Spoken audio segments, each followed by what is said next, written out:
यह कहानी एक ऐसी शातिर हसीना की है जो पहले मासूम लड़कों को अपने हुस्न और प्यार के जाल में फंसाती है और फिर शादी की पहली ही फुर्सत में उनके घर का सारा सोना और नकदी लेकर रफू चक्कर हो जाती है। क्या पुलिस इस मायावी लुटेरी दुल्हन तक पहुंच पाएगी या वह हर बार कानून की आंखों में धूल झोंकती रहेगी? आइए इस रहस्य से पर्दा उठाते हैं। कहानी की शुरुआत साल 2008 में भोपाल शहर से होती है। स्थानीय पुलिस स्टेशन में एक घबराया हुआ नौजवान अपनी नई नवेली पत्नी की गुमशुदगी की रिपोर्ट दर्ज करवाने आता है। साथ में आई उसकी बदहवास मां पुलिस को बताती है कि घर से सिर्फ बहू ही गायब नहीं है बल्कि सारा कैश और कीमती जेवर भी नदारद हैं। मामले की गंभीरता को देखते हुए इंस्पेक्टर संध्या जांच अपने हाथ में लेती हैं। जब संध्या उस लड़के से उसकी पत्नी की तस्वीर मांगती हैं तो एक चौंकाने वाला सच सामने आता है। लड़के के पास अपनी ही पत्नी की एक भी तस्वीर नहीं है। उधर वह शातिर ठग एक नए शिकार के साथ अपनी अगली चाल चल रही है। अब उसका नया नाम शोभा है। इस बार उसने एक सीधे सादे मेडिकल स्टोर के मालिक राजेश को अपने जाल में फंसाकर उससे शादी रचा ली है। रात के वक्त शोभा एक सधी हुई चाल चलती है। वह अपने भारी गहने उतारते हुए मासूमियत से कहती है कि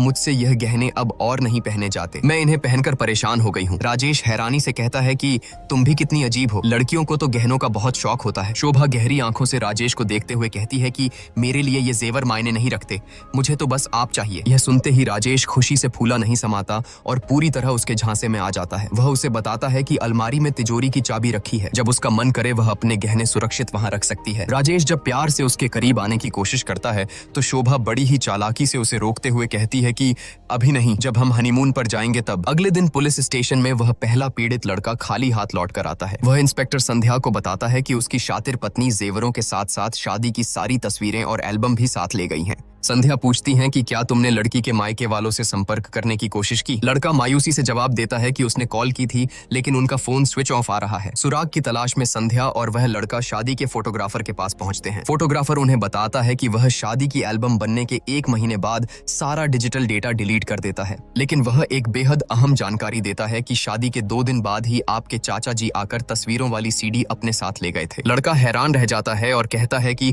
मेरे तो कोई चाचा है ही नहीं। संध्या तुरंत समझ जाती हैं कि खेल कितना गहरा है। वह कहती हैं कि इसका मतलब वह सीडी ले जाने वाला शख्स तुम्हारी पत्नी का ही कोई नकली चाचा या साथी होगा। तफ्तीश करते हुए पुलिस की टीम उस चाचा के घर पहुंचती है जिसका पता लड़की वालों ने दिया था, लेकिन वहां सिर्फ एक ताला लटक रहा होता है। पड़ोसियों से पूछताछ में पता चलता है कि वहां रहने वाले लोग महज 15-20 दिन पहले ही इस शादी के नाटक के लिए आए थे और पिछले 4-5 दिनों से उनका कोई अता पता नहीं है। सब कुछ एक सोची समझी साजिश थी। लड़की की कोई तस्वीर न होने के कारण केस उलझता जा रहा था। तभी इंस्पेक्टर संध्या के दिमाग में एक तरकीब आती है। वह लड़के की तरफ मुड़कर एक बेहद अहम सवाल पूछती हैं कि तुमने अपनी और अपनी पत्नी की शादी की अंगूठियां किस ज्वेलरी शॉप से बनवाई थीं? उधर राजेश के घर में वह ठग हसीना अपना जाल और कसने लगती है। वह बड़ी ही मासूमियत से राजेश से पूछती है कि हनीमून पर कब चलना है। राजेश अपनी व्यस्तता का हवाला देते हुए कहता है कि काम में इतना बिजनेस उलझा हुआ है कि क्या बताऊं, वक्त ही नहीं मिल रहा। माया तुरंत मौका लपकते हुए कहती है कि कोई बात नहीं, मैं जगह फाइनल कर देती हूँ, तुम बस पेमेंट कर देना। कुछ देर बाद वह राजेश को बताती है कि उसने 3 होटल पसंद किए हैं लेकिन वो सभी एडवांस पेमेंट मांग रहे हैं,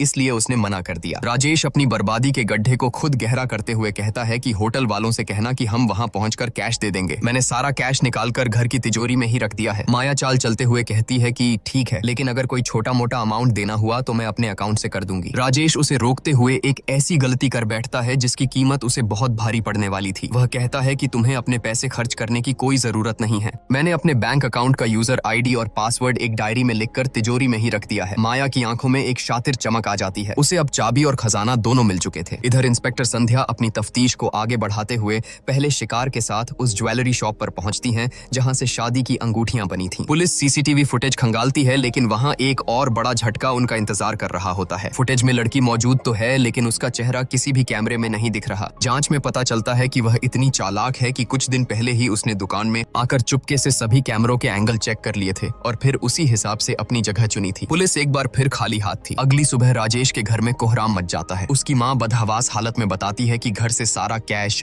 गहने और उनकी नई नवेली बहू गायब है। राजेश अभी इस सदमे से उबर भी नहीं पाता कि तभी उसके फोन पर एक मैसेज बीप करता है। उसके बैंक अकाउंट से 12 लाख निकाले जा चुके थे। लुटेरी दुल्हन अपना काम कर चुकी थी। कहानी अब एक नया मोड़ लेती है और हम पहुंचते हैं खंडवा। यहाँ एंट्री होती है खंडवा के खूंखार खूंखार डॉन नेत्रा की। नेत्रा अपने ही एक आदमी पर बंदूक ताने खड़ा है। वह ठंडे स्वर में कहता है कि तुम्हें धोखा नहीं देना चाहिए था, अगर तुम्हें पैसे ही चाहिए थे तो सीधे मुझसे मांग लेते, और इसी के साथ वह उसे गोली मार देता है। तभी नेत्रा का फोन बजता है। दूसरी तरफ से एक आवाज आती है कि माया का पता चल गया है। जी हाँ दोस्तों, इस लुटेरी दुल्हन का असली नाम माया है और इसका हौसला इतना बुलंद है कि इसने इस खूंखार डॉन नेत्रा को भी नहीं बख्शा था और उसे भी लूटकर फरार हो गई थी। कहानी कुछ हफ्ते आगे खिसकती है। इंस्पेक्टर संध्या के फोन पर एक कॉल आती है। यह कॉल किसी और की नहीं बल्कि विशाल की थी। विशाल वही शख्स है जो कभी संध्या से शादी करने वाला था, लेकिन ऐन मौके पर उसने संध्या को धोखा देकर किसी और लड़की से शादी कर ली थी। लेकिन कर्मा अपना खेल खेल चुका था। विशाल फोन पर घबराई हुई आवाज में कहता है कि मेरी पत्नी मुझे लूट कर भाग गई है, तुम पुलिस में हो, प्लीज मेरी मदद करो। विडंबना देखिए कि विशाल को भी उसी माया ने अपना शिकार बनाया था। संध्या अपने अतीत की कड़वाहट को किनारे रखते हुए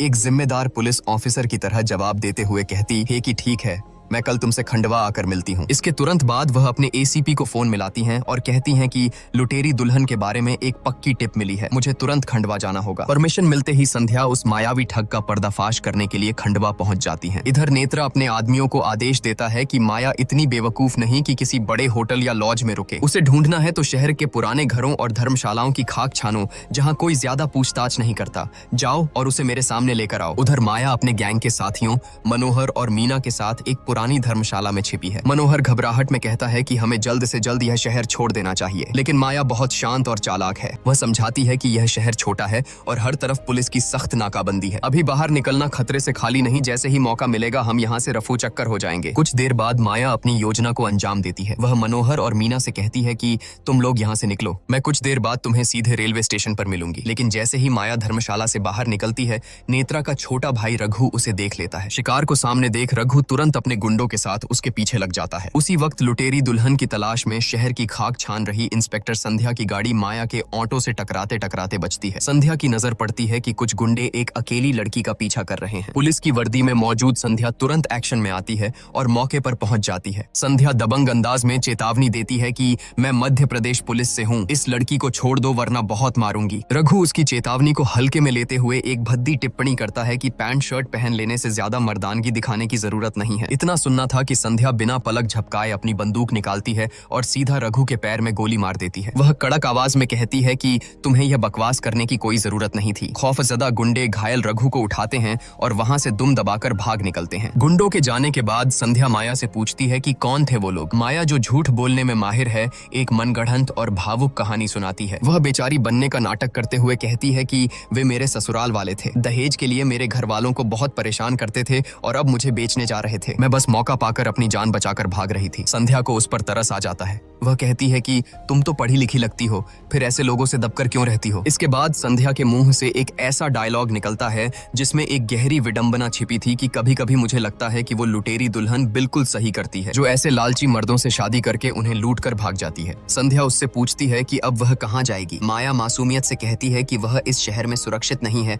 और अपनी मौसी के पास राजस्थान चली जाएगी। संध्या न सिर्फ उसे जाने देती है बल्कि उसकी मदद के लिए उसे अपनी जेब से कुछ पैसे भी दे देती है। उसी रात विशाल संध्या से मिलता है। वह अपने पुराने फैसले पर बहुत शर्मिंदा है। वह संध्या से माफी मांगते हुए कहता है कि मैं हमेशा से तुम्हें पसंद करता था, लेकिन मेरे घर वालों को एक सीधी सादी घरेलू लड़की चाहिए थी और तुम पुलिस में थी, इसलिए मैंने वो शादी की। अपनी गलती पर पछताते हुए विशाल अपनी उस पत्नी की तस्वीर संध्या को दिखाता है जो उसे लूट कर भागी है। तस्वीर देखते ही संध्या के पैरों तले जमीन खिसक जाती है। वह सन्न रह जाती है क्योंकि तस्वीर में दिख रही लड़की कोई और नहीं बल्कि वही बेचारी लड़की थी जिसे आज सुबह संध्या ने अपनी जान जोखिम में डालकर गुंडों से बचाया था और अपने हाथों से पैसे देकर राजस्थान भेजा था। लुटेरी दुल्हन उसके हाथों से फिसल चुकी थी। माया रुकने वालों में से नहीं थी। उसने अपना अगला शिकार भी चुन लिया था, इंदौर के एक रईस परिवार का लड़का रथी। दूसरी तरफ सच्चाई जानने के बाद संध्या ने भी माया को पकड़ने के लिए अपनी पूरी ताकत झोंक दी थी। इसी तलाश के दौरान संध्या की नजर रघु के एक गुंडे पर पड़ती है। सख्ती से पूछताछ करने पर वह उगल देता है कि पैर में गोली लगने के बाद रघु को एक नर्सिंग होम में भर्ती करवाया गया है। बिना कोई वक्त गंवाए संध्या वहां पहुंचती है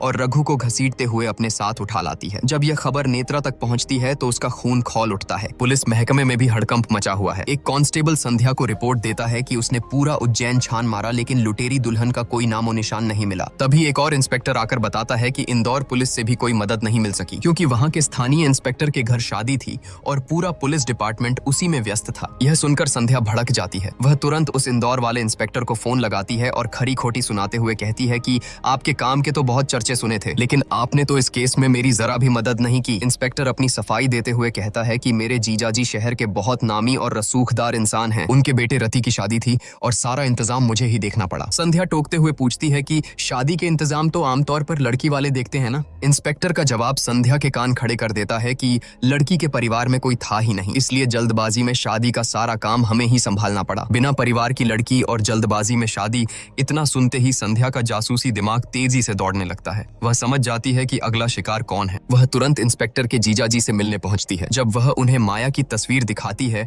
और उसकी पूरी सच्चाई बताती है तो उनके पैरों तले जमीन खिसक जाती है। वे घबराकर तुरंत अपने बेटे रति को फोन मिलाते हैं और उसे पूरी हकीकत बता देते हैं। फोन पर संध्या रति को सख्त हिदायत देती है कि उसे किसी भी कीमत पर कहीं जाने मत देना, मैं बस थोड़ी देर में वहां पहुंच रही हूँ। रति माया को अपने साथ ले जाने की कोशिश करता है, लेकिन उसकी घबराहट और बदली हुई हरकतें देखकर शातिर माया तुरंत भांप जाती है कि दाल में कुछ काला है। वह तुरंत एक चाल चलती है और रति को बहाने से अपनी दवा लाने के लिए भेज देती है। जैसे ही रति नजर से दूर होता है, माया वहां से रफू चक्कर हो जाती है। जब संध्या मौके पर पहुंचती है तो शिकार एक बार फिर हाथ से निकल चुका था। अपनी महीनों की मेहनत को इस तरह पानी में जाते देख संध्या का गुस्सा 7वें आसमान पर पहुंच जाता है। वह रति को जोरदार थप्पड़ जड़ते हुए चिल्लाती है कि तुम्हें सिर्फ एक काम दिया था कि उसे रोके रखना और तुम वो भी नहीं कर पाए। अपने बेटे को यूं सरेआम पिटता देख रति के रसूखदार पिता का अहम जाग उठता है। वे संध्या को उल्टा सीधा बोलने लगते हैं। गुस्से में अंधी हो चुकी संध्या इस बात को बर्दाश्त नहीं कर पाती और आव देखा न ताव रति के पिता के गाल पर भी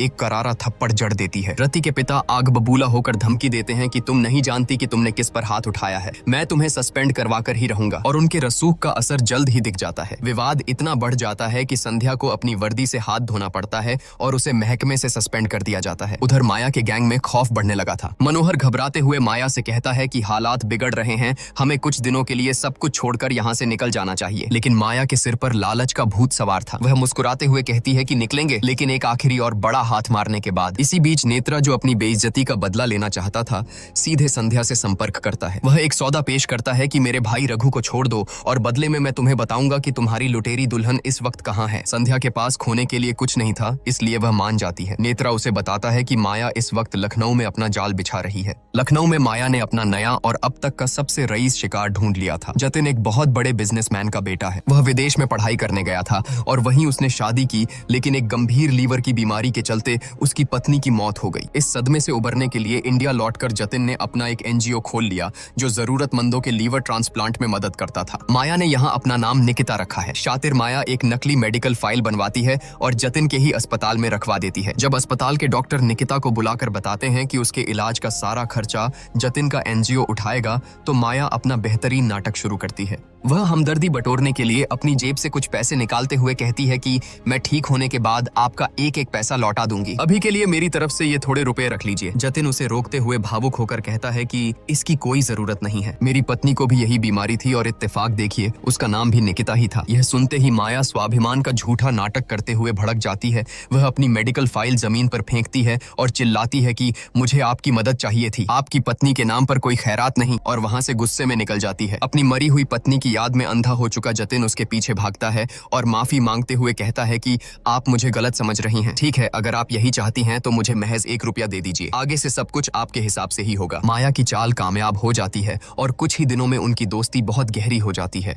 लेकिन माया का मास्टर स्ट्रोक अभी बाकी था। एक दिन खबर आती है कि निकिता के लिए एक लीवर डोनर मिल गया है। मजेदार बात यह है कि यह नकली डोनर कोई और नहीं बल्कि उसका साथी मनोहर था। प्लान के मुताबिक अचानक मीना यानी कि निकिता की नकली बहन जतिन को रोते हुए फोन करती है और कहती है कि दीदी अचानक बेहोश हो गई हैं। उन्हें पास के एक लोकल नर्सिंग होम में एडमिट करवाया है। यहाँ कोई एम्बुलेंस नहीं है और ये लोग तुरंत 4 लाख रुपए मांग रहे हैं। मेरे पास सिर्फ 10,000 हैं, प्लीज दीदी को बचा लीजिए। जतिन घबरा जाता है और कहता है कि तुम परेशान मत हो, मैं अभी आ रहा हूँ। वह तुरंत अपने डॉक्टर को फोन करके एम्बुलेंस भेजने को कहता है। तभी डॉक्टर एक और बुरी खबर देता है कि जो डोनर मिला था वह अब ट्रांसप्लांट से मना कर रहा है। शायद किसी ने उसे ज्यादा पैसों का लालच दिया है। जतिन, जो निकिता को किसी भी कीमत पर खोना नहीं चाहता था, कहता है कि आप उसे मुंहमांगा एडवांस दे दीजिए, मैं आकर सब देखता हूँ। जतिन 4 लाख रुपए कैश लेकर भागता हुआ नर्सिंग होम पहुंचता है। वह मीना को पैसे थमाते हुए कहता है कि तुम जल्दी से डिस्चार्ज के पेपर बनवाओ, मैं निकिता को देखकर आता हूँ। पैसे मिलते ही मीना वहाँ से रफू चक्कर हो जाती है। इधर जतिन वार्ड में दाखिल होता है। तभी एक लेडी डॉक्टर वहाँ आती है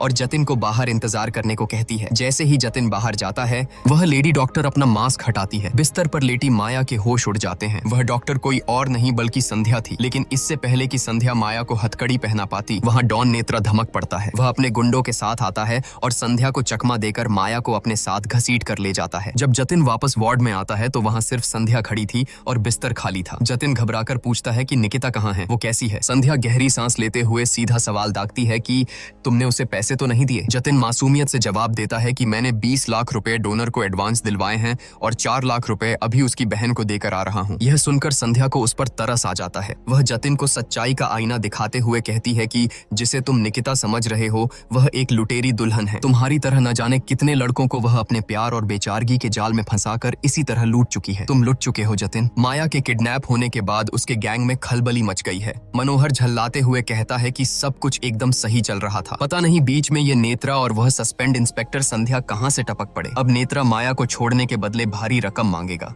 वहीं दूसरी तरफ नेत्रा के चंगुल में फंसी माया का सारा गुरूर टूट चुका है। वह गिड़गिड़ाते हुए कहती है कि मुझसे गलती हो गई, मुझे माफ कर दो। तुम जो कहोगे मैं वही करूंगी। नेत्रा खूंखार आवाज में कहता है कि तेरे ऊपर मेरे 25 लाख रुपए बकाया हैं। मुझे पाई पाई सूद समेत चाहिए और इसके बाद इस शहर में अपनी शक्ल कभी मत दिखाना। माया डरते हुए एक शर्त रखती है कि ठीक है, मैं सारे पैसे दे दूंगी, लेकिन पहले मेरे पापा को मनाली के वृद्धाश्रम से यहाँ ले आओ। नेत्रा उसे घूरते हुए कहता है कि झूठ मत बोल, मैंने पता करवाया था, तेरे पापा मनाली में नहीं है। माया जिद पर अड़ जाती है कि तुम चाहो तो खुद फोन करके पता कर लो। माया की बात सुनकर नेत्रा मनाली के उस वृद्धाश्रम में फोन लगाता है। वहाँ से उसे एक नंबर दिया जाता है, लेकिन जैसे ही नेत्रा उस नंबर पर कॉल करता है तो सामने से आवाज आती है। ये आवाज किसी और की नहीं बल्कि इंस्पेक्टर संध्या की थी। दरअसल संध्या हमेशा माया से एक कदम आगे चल रही थी। कुछ दिन पहले ही वह मनाली के वृद्धाश्रम पहुंच गई थी और माया के पिता को अपने साथ ले आई थी। उसने वहां काम करने वाली महिला को अपना नंबर देकर हिदायत दी थी कि अगर कोई भी इनके बारे में पूछे तो उसे मेरा यह नंबर दे देना। संध्या की आवाज सुनते ही नेत्रा के पसीने छूट जाते हैं। वह समझ जाता है कि पुलिस उनके बहुत करीब है।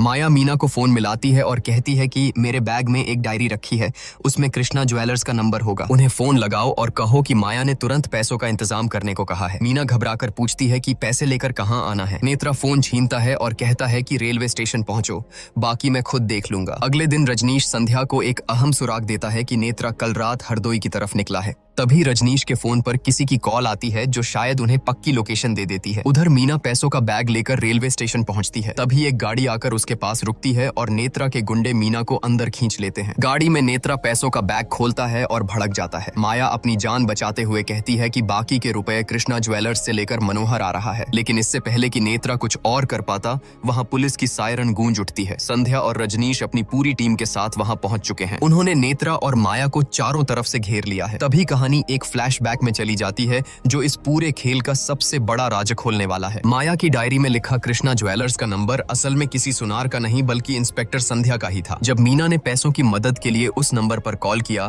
तो दूसरी तरफ संध्या थी। उसी कॉल को ट्रेस करते हुए संध्या मीना का पीछा कर रही थी और बिल्कुल सही वक्त पर नेत्रा के अड्डे तक पहुंच गई। पुलिस को देखते ही वहां भयंकर गोलीबारी शुरू हो जाती है। गोलियों की तड़तड़ाहट के बीच एक गोली संध्या को छूकर निकल जाती है और दूसरी गोली मीना को लग जाती है। इसी अफरा तफरी का फायदा उठाकर माया खुद उस खूंखार डॉन नेत्रा को गोली मार देती है। तभी उस पुराने गोदाम में एक भयंकर आग लग जाती है और सब कुछ धू धू कर जलने लगता है। कहानी कुछ समय आगे बढ़ती है। नेत्रा और उसके पूरे गैंग का सफाया करने के इनाम के तौर पर संध्या का सस्पेंशन न सिर्फ रद्द हो जाता है बल्कि उसे प्रमोट करके डीएसपी बना दिया जाता है। पुलिस की फाइलों के मुताबिक लुटेरी दुल्हन यानी माया उस गोदाम की आग में जलकर मर चुकी है, लेकिन कहानी अभी बाकी थी। सीन शिफ्ट होता है भोपाल के एक वृद्धाश्रम में। माया भेष बदलकर अपने पिता से मिलने आती है, लेकिन जैसे ही वह अंदर कदम रखती है उसके पैरों तले जमीन खिसक जाती है। सामने डीएसपी संध्या उसका इंतजार कर रही होती है। माया हैरान होकर पूछती है कि तुम्हें कैसे पता चला कि मैं जिंदा हूँ? पुलिस के रिकॉर्ड के हिसाब से तो मैं उस आग में जलकर राख हो चुकी हूँ। संध्या एक गहरी मुस्कान के साथ जवाब देती है कि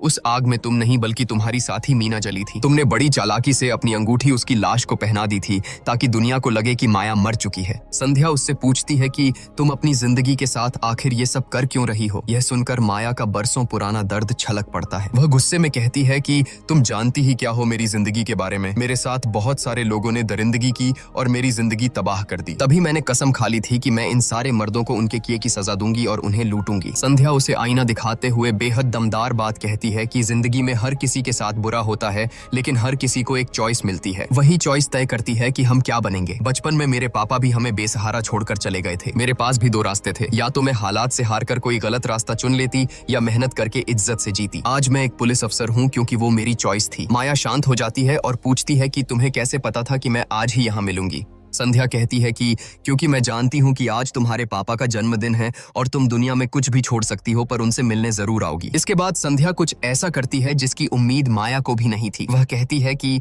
मैं तुम्हें एक नई शुरुआत करने का दूसरा मौका दे रही हूँ। जब तक तुम्हारे पिता जिंदा हैं, तुम हमेशा उनके साथ रहोगी और उन्हें दोबारा किसी वृद्धाश्रम में अनाथों की तरह नहीं छोड़ोगी। संध्या की बात सुनकर माया मान जाती है। वह लूटे हुए रुपयों का एक भरा हुआ बैग संध्या के हाथ में थमाती है और अपने पापा का जन्मदिन मनाने अंदर चली जाती है। रात को जब संध्या अपने घर पहुंचकर रिकवर किए गए उस रुपयों के बैग को खोलती है तो जो नजारा वह देखती है वह चौंकाने वाला था। बैग के अंदर नोटों की गड्डियों में सिर्फ ऊपर और नीचे असली नोट लगे थे और बाकी बीच में कोरे कागज की रद्दी भरी हुई थी। यह देखकर संध्या को जरा भी गुस्सा नहीं आता, बल्कि वह जोर जोर से हंसने लगती है। उसे एहसास होता है कि वह शातिर लुटेरी दुल्हन जाते जाते पुलिस को भी अपना शिकार बना गई और उसे भी धोखा दे गई। संध्या की इसी मुस्कान के साथ यह शानदार और थ्रिलर सीरीज यहीं खत्म हो जाती है। क्या लुटेरी दुल्हन माया कभी सुधर सकती है? हाँ या ना कमेंट्स में जरूर बताएं और इसी तरह की फिल्मों का एक्सप्लेनेशन देखते रहने के लिए हमारे को जरूर सब्सक्राइब करें।